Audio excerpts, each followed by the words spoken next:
Assalamualaikum dan selamat kembali lagi ke channel Meremang. Terima kasih kerana masih menyokong channel ini.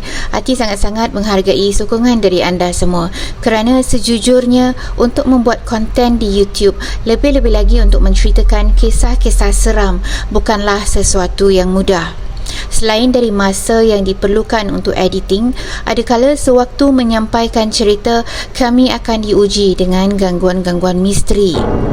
Entah kenapa, tapi itulah ujian yang harus dihadapi sebagai penyampai kisah-kisah seram. Di antara gangguan misteri yang terjadi pada Ati adalah sewaktu Ati membuat rakaman pada posting yang lalu, secara tidak sengaja Ati terakam suara Pontianak yang seolah-olah sedang ketawa.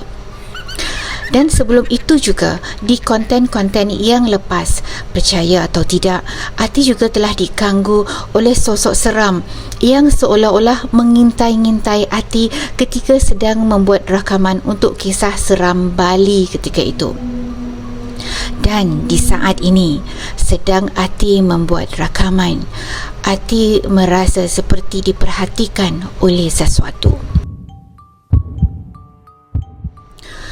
Walau apapun, Ati akan cuba menguatkan semangat agar Ati dapat terus menceritakan kisah-kisah seram untuk penggemar-penggemar horror di channel Meremang.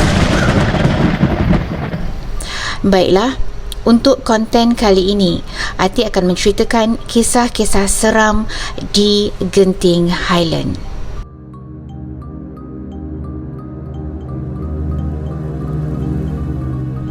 Genting Highlands adalah salah satu tempat yang mempunyai ramai pengunjung setiap hari. Genting Highlands menghimpunkan beberapa tempat penginapan di satu kawasan seperti First World Hotel, Resort Hotel, Highlands Hotel dan juga Theme Park Resort. Selain daripada mendapat gelaran hotel paling besar di dunia, First World Hotel juga dikatakan salah satu hotel yang paling berhantu di dunia. Di antara ramai tetamu di sana adalah mereka yang pergi ke kasino untuk berjudi.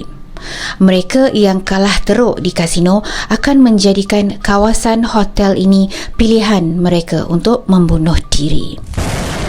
Selain itu, ada juga mengatakan tentang penemuan mayat seorang perempuan yang dibunuh, kemudian dibungkus di bawah katil di salah satu bilik di situ. Ada yang mendakwa melihat kelibat terjun dari bilik dan terus hilang di udara. Menurut cerita lama, keseluruhan tingkat 21 hotel ini sememangnya keras dan berpenunggu, dan ini dikuatkan lagi dengan cerita tiada orang yang pernah sampai di tingkat 21 kerana lift tidak akan berhenti di tingkat itu. Ada juga mendakwa sering terhidu bau kemenyan. Selain mendengar suara-suara pelik, bunyi tangisan dan sebagainya. Ada juga yang mengatakan mereka yang mulanya sihat akan tiba-tiba jadi sakit sebaik saja bermalam di bilik-bilik tertentu. Bukan hanya di First World Hotel saja yang dikatakan berhantu, malah hotel-hotel yang berdekatan di atas Genting Highland juga banyak menyimpan kisah-kisah seram. Ada seorang lelaki bernama Brian. Dia mempunyai kelebihan melihat makhluk-makhluk halus. Dia pernah menceritakan secara detail penampakan hantu-hantu di Genting Highland di dalam blognya. Dia ada mengatakan bahawa jalan naik ke Genting Highland mempunyai banyak penunggu. Salah satu penunggu yang Brian pernah terlihat adalah sosok seorang wanita. Diceritakan bahawa keluarga wanita itu kemalangan di jalan tersebut dan keretanya jatuh ke dalam jurang. Hingga sekarang mayat-mayat mereka tidak ditemui. Semenjak kejadian itu, penunggu-penunggu yang menyerupai keluarga wanita tadi akan mengganggu dan menumpang kereta-kereta yang lalu di situ. Menurut Brian, hantu wanita itu berbaju kurung dan kepalanya seperti terbelah dan kelihatan seperti ada kayu yang tertusuk ke dalam kepalanya. Rambutnya dibasahi dengan darah-darah yang menitis dari kepalanya. Dan ramai yang pernah melihat hantu kanak-kanak di jalan raya tersebut dipercayai itu adalah anak-anak wanita itu, dan kehadiran penunggu-penunggu di situlah yang menyebabkan banyak terjadinya kemalangan di situ. Brian juga ada menceritakan ketika dia menginap di salah satu resort hotel di Genting, dia telah melihat bermacam-macam jenis penampakan yang menyeramkan. Di hotel tersebut, di tingkat 13, dikatakan adalah tingkat yang paling berhantu. Lift akan terbuka sendiri setiap kali berada di tingkat 13. Hal ini juga terjadi kepada Brian sewaktu dia menginap di hotel tersebut. Ketika lift itu berhenti di tingkat 13, Brian cuba menekan butang lift untuk tutup, tetapi pintu lift tidak bergerak. Sebenarnya, Brian sudah tahu hal itu akan terjadi pada dirinya. Dia pun keluar dari lift dan berjalan di koridor di tingkat tersebut. Oleh kerana Brian tahu dia memang mempunyai kelebihan untuk melihat benda-benda gaib dan dia faham tentang hal-hal paranormal, dia seperti sudah terbiasa dengan penampakan-penampakan yang menyeramkan.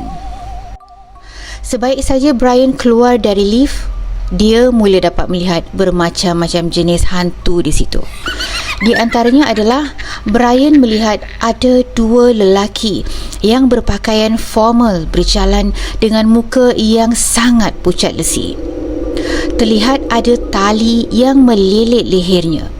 Dan menurut Brian, kemungkinan lelaki-lelaki itu kalah semasa berjudi di kasino dan kemudian mengambil keputusan untuk menggantung diri mereka. Dan menurut Brian lagi, hantu-hantu lelaki tadi suka memerhatikan orang ramai dan akan bertinggik di atas bahu-bahu manusia yang mereka pilih. Setelah itu, Brian meneruskan perjalanannya lagi. Dia terlihat ada satu cahaya datang dari satu arah di koridor itu. Brian menyangka itu adalah cahaya dari pintu untuk keluar dari koridor itu. Dia pun pergi ke situ. Ternyata anggapannya salah. Rupanya dari arah cahaya tersebut, Brian dapat melihat satu bilik bernombor 1313 yang ada kesan darah di luar. Apabila Brian berhenti betul-betul di hadapan pintu bilik itu, pintu itu terbuka sendiri. Kemudian ada seorang perempuan, rambutnya berjurai ke bawah, berpakaian baju mandi dan tangannya sangat pucat dan kebiruan, seperti sudah tidak ada darah lagi di tubuhnya. Perempuan itu seolah-olah bercakap sendiri dan mengatakan dia akan mencari orang yang merogolnya dan yang membunuhnya. Ketika itu, Brian sudah terpaku dan hanya mampu melihat dan mendengarkan apa yang dikatakan oleh perempuan itu. Tiba-tiba datang dua kanak-kanak yang berlari-lari seolah-olah bermain-main di koridor itu.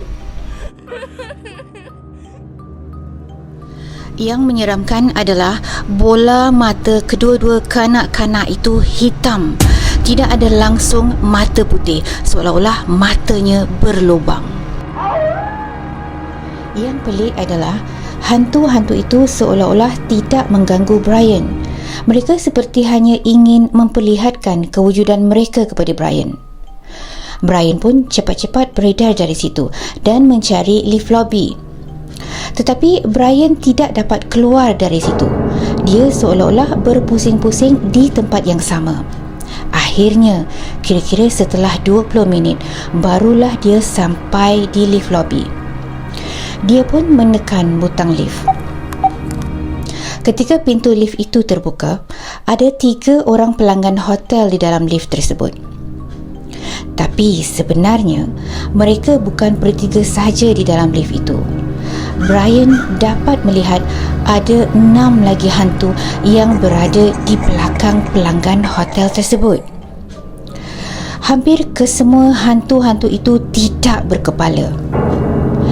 Brian hanya tertunduk berpura-pura tidak melihat mereka.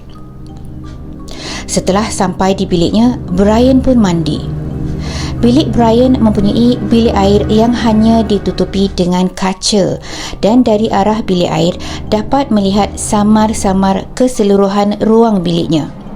Ketika itulah dia melihat ada sosok hitam yang mundar-mandir di depan katilnya. Walau apapun, Brian terpaksa juga memberanikan dirinya dan tetap bermalam di bilik itu. Walaupun menurutnya, dia hanya dapat tidur-tidur ayam pada malam itu kerana sering dapat melihat dan mendengar bermacam-macam bunyi yang menyeramkan di dalam biliknya. Begitulah pengalaman seram Brian ketika berada di salah satu resort hotel di Genting Highland.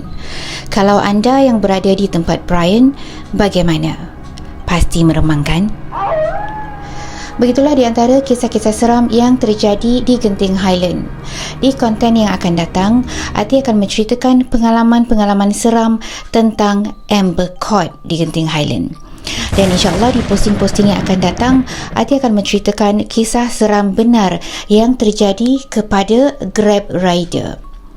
Jika anda ada pengalaman-pengalaman seram, sila terus kirimkan kisah-kisah anda ke channel Meremang. Sebelum Ati akhiri, Ati ingin doakan agar kita semua sentiasa dilindungi dari segala kejahatan yang datangnya daripada manusia, jin maupun syaitan.